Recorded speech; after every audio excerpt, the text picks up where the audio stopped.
Hello. Hi, how are you? Hi, everyone. Thanks for coming on to Coffee with Joanna.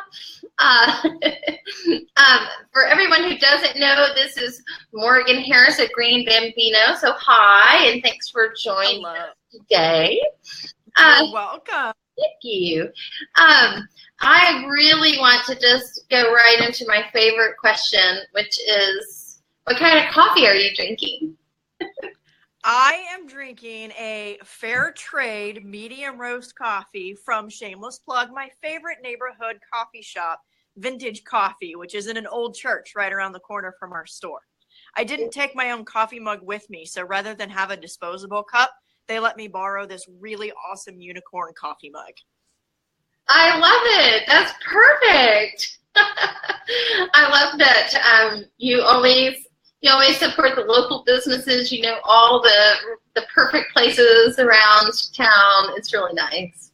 Oklahoma City has so many great local restaurants and local businesses that you really don't have to shop at national chains here. And I just get to know the owners of these places and the employees of these places, and I like that a lot. Yeah, I can totally see that. I agree with that. So I'm going to jump right in and say, for those of you, for those people who might not know, Green Bambino, will you introduce us to your store? Yes, Green Bambino is a natural parenting store here in Oklahoma City. We opened in 2010 just because it didn't exist. We were wanting to cloth diaper my son. It took us a while to figure out what we were doing. I spent so much time online asking questions, trying to figure out answers, spent all our money online because there wasn't a local store to go to. And when he was about 1 year old, we realized there's an opportunity here for us to help other parents. So it started as a cloth diaper store only. A lot of bankers and businessmen thought there's no way you can make that work, not in Oklahoma City, we're the land of oil and cheap land. And I said, well, then give me back my business plan and I'll go somewhere else. I can make this work. And here we are almost 8 years later. And we've expanded far beyond that original mission of just cloth diapers. That's amazing. You aren't the first person I've heard tell me that bankers and businessmen said there's no money in cloth diapers. Oh, they actually told me verbatim, there's no way you can have a successful retail store selling reusable products. And I said, let me go talk to somebody else. And we did eventually find a bank who helped us get up and running. It was, in fact, a local bank. So surprise, surprise. Yeah, well, big surprise. Tell us a little bit, you shared just a tiny bit about how you guys got started, but tell us a little bit about your inspiration. I mean, it's not a small feat to say, I'm going to open up a retail store. And clearly you have to put time, energy, money into the thought process. It's true. I wouldn't have done it if I hadn't worked at an independent bookstore here in town. As my first job out of college, I worked there for 5 years before my son was born. And I really learned the ins and outs of the importance of small business to communities, how to do the things on the back end that run the business, how to keep ahead of inventory, how to balance the books at the end of the day. All of those skills that I didn't have. I was a letters major. So that's history, philosophy, literature, and languages. I do not have a business degree. I don't have a math degree. Turns out I like math more than I thought, and I do like spreadsheets a lot more than I thought. But I think the inspiration was we needed this for our own families, but I had the background in managing a small business. I wasn't the manager, but I learned a lot of those skills at a small business. And that's what allowed me to say, I can do this. I just love that you said you like spreadsheets. I don't know how to use Excel as much as I know it, as I know Excel can do more than what I make it do. I geek out about spreadsheets quite more than most people. Yeah, it's kind of ridiculous. Well, it is actually very, very important to the success of the business that you actually look at spreadsheets. So yeah. I'm very glad to hear that you are doing that and that you enjoy it. Yes. So when I was there last, which was just last year, we talked, you and I, over your dinner table, a little bit about some of the things that you do to sort of, manage your life, your personal and your work life. And I just thought maybe you could share some of those things with us. Well, a lot has changed in the last year since you were last here. We don't have as many employees now, so I'm working in the store a lot more. I can't say that I'm on top of things quite as much as I might have been when we last talked, but really the number one thing when you're an entrepreneurial mom is asking for help and knowing when you have to say, I've had enough. And I kind of recently had a breaking point and realized I had not asked my husband to do more. And he very willingly stepped up and started doing that. At this point, the pendulum has probably swung more to where he's doing more now than I am, and I've got to find a balance, or that's not fair to him. But knowing when you have to ask for help. Sometimes dads, grandmas, and grandpas all picking up my son. I pick my son up at school one day a week, and we have other people doing it other days of the week.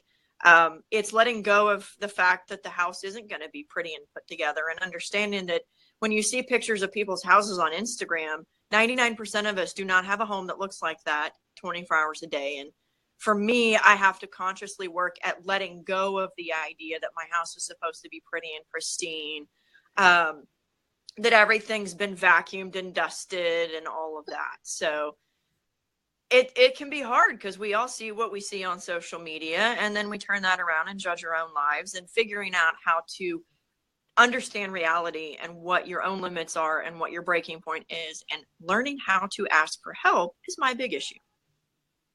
Yeah, it's a really hard to ask for help. One of the things that my mother said to me, and that I have found to be very, very, true, is that one day you're not going to have your kids in the house, and your house can be pristine. And you can put something down and it will still be there when you come back for it. Or you put something away and it doesn't come back out. But then that day you're really, really sad because you realize that your house doesn't have as many people in it anymore. And so I try to celebrate a little bit of the mess. I mean, I would like it to be a little bit neater maybe, but at the same time, recognizing that this means that my house has a lot of energy and movement, and that we're living real life, not, picture life. And that, yeah, it is true. One day I'm gonna come home and there won't be homework on the table anymore. And I'm sure that day I'll probably cry like a little baby again. But yes, we all will. So we just should say hi really quickly to everybody. So hi, we have a nice little crew here. We have a good crew of even your fellow retailers, several of them. Oh, fabulous. So I know. So we have to ask some fun questions because otherwise, what's the point? So tell me, what is your favorite sound? So this one, I actually can answer this one pretty easily, and it's a little bit weird. But my favorite sound right now is the sound of an arrow when I pull back on the bowstring, because archery is my new hobby. New as in like in the last year. And I've never been a sports person, but I needed something that wasn't work or family or housekeeping to do. I needed some other outlet, and I needed something that would help the hamster wheel in my head stop running quite so fast. And as I thought through my options, archery was something where I would have to really learn focus and quiet, and I really enjoyed it. And that sound, I had thought to myself a couple of weeks ago, wow, I love that sound as I pull back. It's kind of just this swoosh. I can't describe it, but that's my favorite sound. I love it. I love it. That's awesome. And here you just also shared with us one of the things that you do to keep yourself on an even keel. I love that. That focus. It's really, that's beautiful.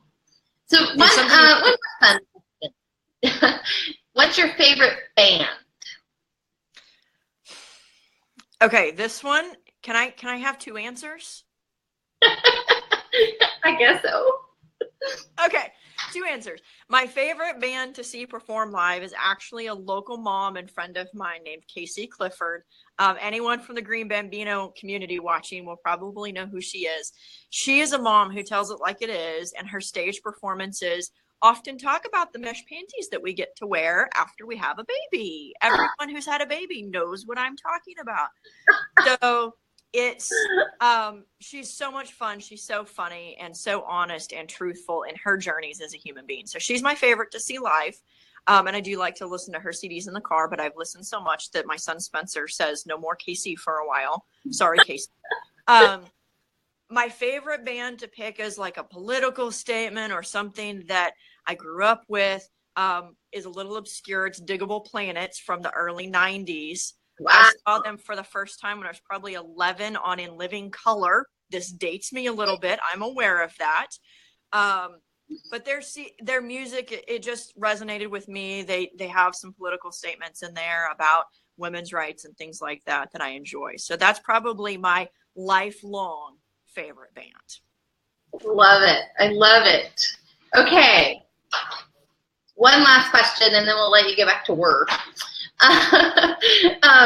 So, you know, when your son Spencer is older and he gets married and has a child, sometimes people get married. What's the one thing that you're going to say to him that you want him to know about parenting? I think it's probably what we tell a lot of our customers in the store, which is do the best you can and let the rest go. We know now in the world of Google that everybody has advice, more than even, a generation ago. The internet's full of ways you should be doing it better. You're doing it wrong. You should get as much information as you can, but do the best you can and let the rest go. And don't feel any guilt about how your friend does it or how you should have done it or you could have done it better. Just do the best you can and let the rest go. I like that. I'm going to type that up.